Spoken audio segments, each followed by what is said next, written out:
Good morning Odisha Odia नजर को आपण मानकु स्वागत। आज अगस्त 23 तारीख मु आपणकु पाई नहीं आछि राज्य और देश विदेशर किछि गुरुत्वपूर्ण खबर। जो गुरुत्वपूर्ण खबर गुड़िक आपण जानिबा निहाती जरूरी।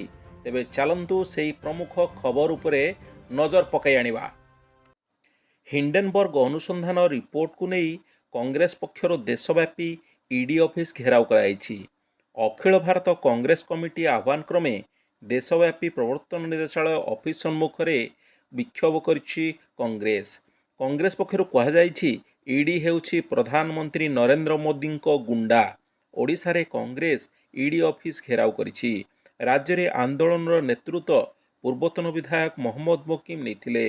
घेराव समय मुतयन थिबा पुलिस एवं कांग्रेस नेता मध्य धस्ताधस्ती होइतिला। विभिन्न स्थानरू प्राय 30,000 दलीय कर्मी राजधानी रे एकाठी होई कांग्रेस पक्षरु विक्षोभ प्रदर्शन कराइथिला।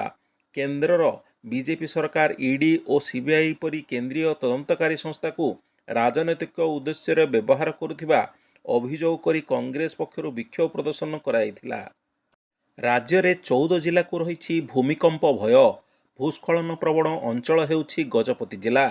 विधानसभा कांग्रेस विधायक पवित्र साउंटांको प्रश्नर उत्तर रखिले राजस्व और विपर्यय परिचालना मंत्री सुरेश पुजारी कहिसेंती राज्य रे एकमात्र जिला भावे गजपति भूस्खलन प्रवण अंचल भावे चिन्हट होईछि।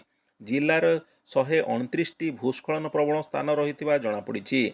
सेहीपरि जोन 3 भूमिकंप भय थिबा जिलागुड़िक हेउछि जगतसिंहपुर, केन्द्रापड़ा, पुरी, खोर्धा, कटक, जाजपुर, ढेंकानाल, अनुगुल, संबलपुर, झारसुगुड़ा, सुंदरगढ़, बरगढ़, बालेश्वर एवं मयूरभंज।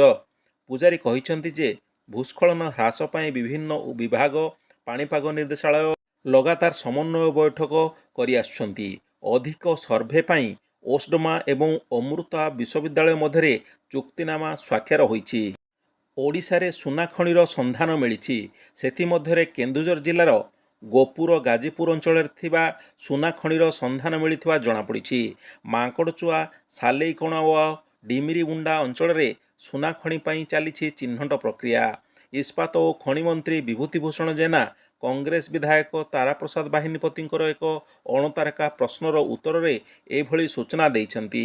सेहीपरि मयूरभंज जिलार जसीपुर, सूर्यागुड़ा, रुआसी, इडेलकुचा, मारेडिहा और सुलेईपाट एवं बादाम पहाड़ अंचल रे सुना खणीर अन्वेषण चलिछि। अपरपक्षे सुंदरगढ़, नवरंगपुर, अनुगुल, कोरापुट, मालकानगिरी, संबलपुर, बौद्ध जिलार केतेक स्थान रे सुना खणी थिबार सूचना मिलिछि। ओडिशा रे सुना खणी हेले एहा राज्यर अर्थनीति पाई विशेष गुरुत्वपूर्ण हेउ बोली कहिसंती। राज्यर देवगढ़ जिले में रामपाली अंचल में भारतीय भूविज्ञान सर्वेक्षण संस्था द्वारा G2 स्तर में अन्वेषण कला बेले सुना पत्थर संधान मिली। भूतात्विक आकलनरू एही अंचल में सुना खणी थिबा जणापड़िछि। वर्तमान एही खनिज ब्लॉक को नीलाम पाई प्रस्तुत कराउछि। आउ एक प्रमुख खबर उपरे नजर पकाइबा। सेप्टेम्बर मास शेष सुधा राज्यर प्रत्येक लोकंक घरे पहुंचिबो बिजुली। विद्युतकरण होइनथिबा घरगुड़िकु सेप्टेम्बर मास शेष सुधा बिजुली जोगाई देवाकू लक्ष्य धार्य रखिछंती राज्य सरकार। खाली सेतिकी नुहे, सबु घर को बिजुली जोगाई देवा पाई 415 कोटी टंका मध्य जोगाई देइछंती।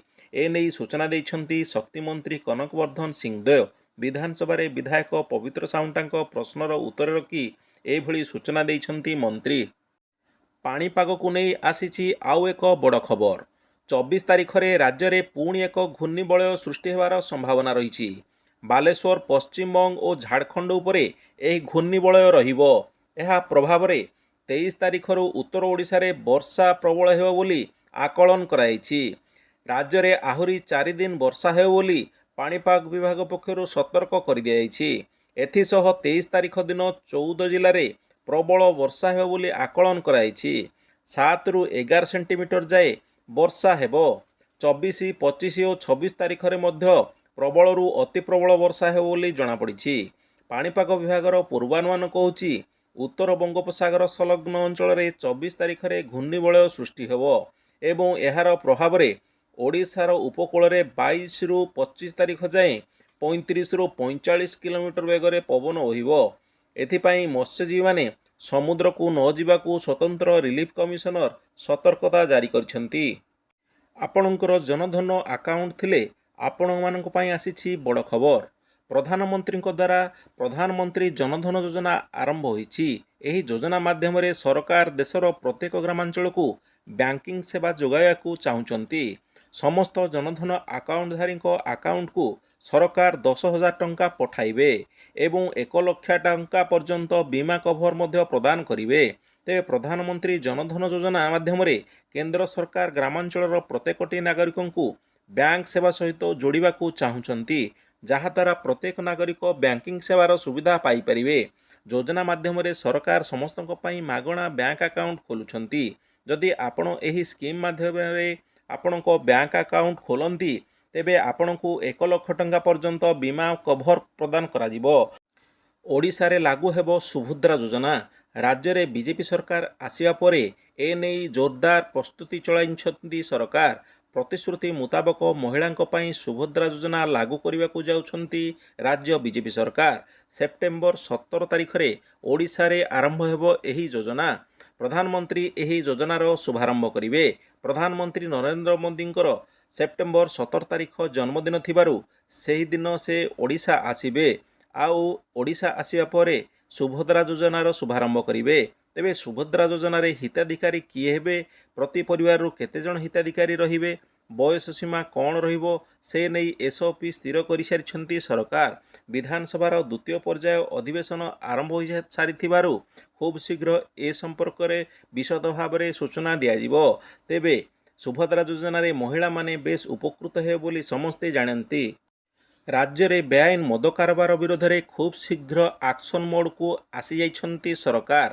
ଚିକିଟି ମଦ ମୃତ୍ୟୁ ଘଟଣାରେ ଜଣଙ୍କୁ ବଦଳି ଓ 2 ଜଣଙ୍କୁ ରାଜ୍ୟ ସରକାର ନିଲମ୍ବିତ କରିଛନ୍ତି। ଗଞ୍ଜାମ ମଦ ମୃତ୍ୟୁ ଘଟଣାରେ ଆର୍ଡିସି ତଦନ୍ତ କରିବେ ବୋଲି ନିଷ୍ପତ୍ତି ହୋଇଛି। ମୁଖ୍ୟମନ୍ତ୍ରୀ ମୋହନ ଚରଣ ମାଝୀ ଏନେଇ ନିର୍ଦ୍ଦେଶ ଦେଇସାରିଛନ୍ତି। ତେଣୁ ରାଜ୍ୟ ସରକାର ସବୁଆଡ଼େ ଚଢ଼ାଉ ମଧ୍ୟ ଆରମ୍ଭ କରିଛନ୍ତି। ଏପର୍ଯ୍ୟନ୍ତ 217ଟି ବେଆଇନ ମଦଭାଟି ଚିହ୍ନଟ ହୋଇସାରିଛି ଏବଂ ସେମାନଙ୍କ ଭିତରୁ 117 ଜଣଙ୍କୁ ବର୍ତ୍ତମାନ ସୁଦ୍ଧା ଗିରଫ କରାଯାଇସାରିଲାଣି। ବେଆଇନ ଭାଟିକୁ ବୁଲଡୋଜର ଲଗାଇ ଉଡ଼ାଇ ଦିଆଯିବ ବୋଲି ନିଷ୍ପତ୍ତି ହୋଇଛି। ବିଭାଗ ପକ୍ଷରୁ ନିର୍ଦ୍ଦେଶନାମା ଜାରି କରାଯାଇସାରିଛି। ରାଜ୍ୟରେ ବେଆଇନ ଭାଟି ରହିବନି ବୋଲି ଅବକାରୀ ମନ୍ତ୍ରୀ ପୃଥ୍ୱୀରାଜ ହରିଚନ୍ଦନ ଏକ ପ୍ରକାର ଆଶ୍ୱାସନା ଦେଇଛନ୍ତି। ରାସନ କାର୍ଡକୁ ନେଇ ଆସିଛି ଅପଡେଟ୍ ଖବର।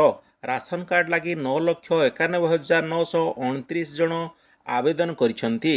ବିଧାନସଭାରେ ଖାଦ୍ୟ ଯୋଗାଣ ମନ୍ତ୍ରୀ କୃଷ୍ଣଚନ୍ଦ୍ର ପାତ୍ର ଉତ୍ତର ଦେଇଛନ୍ତି। ରାସନ କାର୍ଡ ଲାଗି ଆସିଥିବା ଆବେଦନଗୁଡ଼ିକର ତର୍ଜମା ଚାଲିଛି। ଆଧାର ଭିତ୍ତିକ ଇ-କେୱାଇସି ପ୍ରକ୍ରିୟା ଆରମ୍ଭ କରାଯିବ। ଯାଞ୍ଚ ପରେ ଯୋଗ୍ୟ ପରିବାରକୁ ଦିଆଯିବ ନୂଆ ରାସନ କାର୍ଡ। ରାଜ୍ୟରେ ମୋଟ 9,91,929 ଆବେଦନକାରୀ ରାସନ କାର୍ଡ ପାଇବା ପାଇଁ ଆବେଦନ କରିଛନ୍ତି।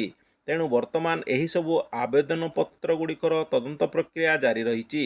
ଯାଞ୍ଚ କରାଯିବା ପରେ ସମ୍ପୂର୍ଣ୍ଣ ଭାବରେ ପଦକ୍ଷେପ ନିଆଯିବ।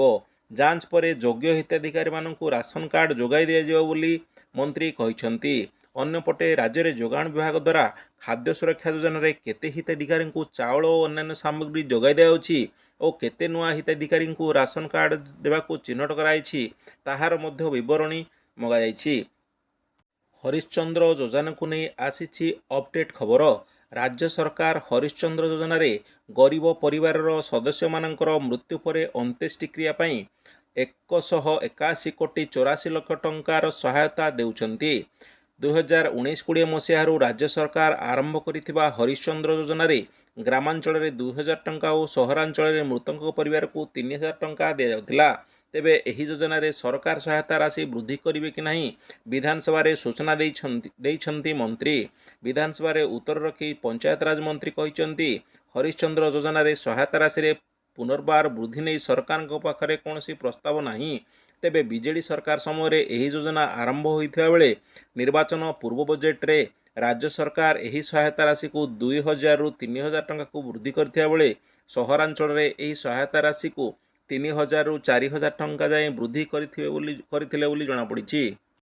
ପ୍ରଧାନମନ୍ତ୍ରୀ କିଷାନ ନିଧି ଯୋଜନାର 18ତମ କିସ୍ତିକୁ ଦେଶର କୋଟି କୋଟି ଚାଷୀ ଅପେକ୍ଷା କରି ରହିଛନ୍ତି। ତେବେ ଏହାକୁ ନେଇ ଏକ ବଡ଼ ଅପଡେଟ୍ ଖବର ଆସିଛି। ଚାଷୀଙ୍କୁ ପରବର୍ତ୍ତୀ କିସ୍ତି କେବେ ମିଳିବ, ସେ ନେଇ ବଡ଼ ଖବର ସାମ୍ନାକୁ ଆସିଛି। ଜାତୀୟ ଗଣମାଧ୍ୟମ ରିପୋର୍ଟ ଅନୁଯାୟୀ ସେପ୍ଟେମ୍ବର କିମ୍ବା ଅକ୍ଟୋବର ମାସରେ ଚାଷୀଙ୍କ ଆକାଉଣ୍ଟକୁ ଟଙ୍କା ଆସିପାରେ। କିଛି ରିପୋର୍ଟ ଅନୁଯାୟୀ ଆଗାମୀ କିସ୍ତି ନଭେମ୍ବର ମାସରେ ମିଳିପାରେ। ତେବେ ବର୍ତ୍ତମାନ ସୁଦ୍ଧା କେନ୍ଦ୍ର ସରକାରଙ୍କ ପକ୍ଷରୁ କୌଣସି ପ୍ରକାର ସ୍ପଷ୍ଟ ଭାବରେ ଘୋଷଣା କରାଯାଇନାହିଁ। ତେବେ ଆସନ୍ତା ଅକ୍ଟୋବର ମାସରେ ପିଏମ୍ କିଷାନ ସମ୍ମାନ ନିଧି ଯୋଜନାର ପରବର୍ତ୍ତୀ କିସ୍ତି ଆସିବାର ଯଥେଷ୍ଟ ସମ୍ଭାବନା ରହିଛି। କିଛି ଗଣମାଧ୍ୟମ ରିପୋର୍ଟ ଅନୁଯାୟୀ ମେ ମାସ ଶେଷ ସପ୍ତାହରେ ଚାଷୀଙ୍କ ଆକାଉଣ୍ଟକୁ ପିଏମ୍ କିଷାନ ଯୋଜନାରେ ମିଳୁଥିବା 2000 ଟଙ୍କା ଆସିବ। କିନ୍ତୁ ଏନେଇ ସରକାର ସ୍ତରରେ କୌଣସି ଘୋଷଣା ଏପର୍ଯ୍ୟନ୍ତ କରାଯାଇନାହିଁ। ତେବେ 18ତମ କିସ୍ତିରେ ଚାଷୀମାନଙ୍କ ଆକାଉଣ୍ଟକୁ ସର୍ବମୋଟ 2000 ଟଙ୍କା ଲେଖାଏଁ ଆସିବ ବୋଲି ଜଣାପଡ଼ିଛି। ଅଗଷ୍ଟ 15 ସ୍ୱାଧୀନତା ଦିବସକୁ ଦେଶରେ ଧୁମଧାମରେ ପାଳନ କରାଯାଇଥିଲା। ସ୍ୱାଧୀନତା ଦିବସ ପାଳନ ଅବସରରେ ମହାରାଷ୍ଟ୍ରର ନାଗପୁର ଜିଲ୍ଲାର ତହସିଲ ପୁଲିସ ଷ୍ଟେସନରେ ନୃତ୍ୟ କରିଥିବା 4 ଜଣ ପୁଲିସ କର୍ମଚାରୀଙ୍କୁ ଏହା ମହଙ୍ଗା ପଡ଼ିଯାଇଛି। ଏହି ଘଟଣାକୁ ନେଇ ଡିସିପି ରାହୁଲ ମାଡାନେ କହିଛନ୍ତି, ଥାନା ଭିତରେ ଫିଲ୍ମ ଗୀତରେ ନାଚିବା ଦ୍ୱାରା ପୁଲିସର ଭାବମୂର୍ତ୍ତି କ୍ଷୁଣ୍ଣ ହୋଇଛି। ଏହି କାରଣରୁ ଏହି ଘଟଣାରେ ସମ୍ପୃକ୍ତ ଥିବା 4 ଜଣ ପୁଲିସ କର୍ମଚାରୀଙ୍କୁ 3 ମାସ ପାଇଁ ନିଲମ୍ବିତ କରାଯାଇଛି। ନିଲମ୍ବିତ କର୍ମଚାରୀଙ୍କ ମଧ୍ୟରେ ତହସିଲ ପୁଲିସ ଷ୍ଟେସନର ASI Sanjay Patankar, head constable Abdul Qayyum Gani, Bhagyashree Giri ଏବଂ କନେଷ୍ଟବଳ ନିର୍ମଳା ଗାଓଲି ରହିଛନ୍ତି। ସ୍ୱାଧୀନତା ଦିବସ ଅବସରରେ ସଞ୍ଜୟ ପାଟଣକର, ଅବଦୁଲ କୟୁମ, ଭାଗ୍ୟଶ୍ରୀ ଓ ନିର୍ମଳା ଗାଓଲି 4 ଜଣ ମିଶି ଖାକି ପୋଷାକରେ ଥାନା ଭିତରେ ବଲିଉଡ୍ ଗୀତରେ ନାଚିଥିଲେ। ବଜେଟ୍ ଅଧିବେଶନର ଦ୍ୱିତୀୟ ପର୍ଯ୍ୟାୟର ତୃତୀୟ ଦିନରେ ହୋ ହାଲ୍ଲା ଭିତରେ କିଛି ବିରୋଧୀ ବିଧାୟକଙ୍କ ପ୍ରଶ୍ନର ଉତ୍ତର ରଖିଛନ୍ତି ମନ୍ତ୍ରୀ। ଏହି କ୍ରମରେ ବିଜେପି ବିଧାୟକ ବିଭୂତି ଭୂଷଣ ପ୍ରଧାନ ଲକ୍ଷ୍ମୀ ବସ ଯୋଜନା ବିଷୟରେ ପ୍ରଶ୍ନ ଉଠାଇଥିଲେ। ଏହି ଯୋଜନାରେ କେତେ ଲାଭ ଓ କ୍ଷତି ହୋଇଛି ହିସାବ ମାଗିଥିଲେ। ଏହାର ଉତ୍ତର ରଖିଥିଲେ ରାଜ୍ୟ ପରିବହନ ମନ୍ତ୍ରୀ ବିଭୂତି ଜେନା। ସାରା ରାଜ୍ୟରେ କାର୍ଯ୍ୟକାରୀ ହୋଇଥିବା ଲକ୍ଷ୍ମୀ ବସ ଯୋଜନାରେ ମାତ୍ର ଗୋଟିଏ ବର୍ଷ ଭିତରେ ମୋଟ 399 କୋଟି 12,44,640 ଟଙ୍କା ଖର୍ଚ୍ଚ ହୋଇଥିବା ବେଳେ ଏଥିରୁ ଆଦାୟ ହୋଇଛି ମାତ୍ର 25 କୋଟି 3 ଲକ୍ଷ ଟଙ୍କା।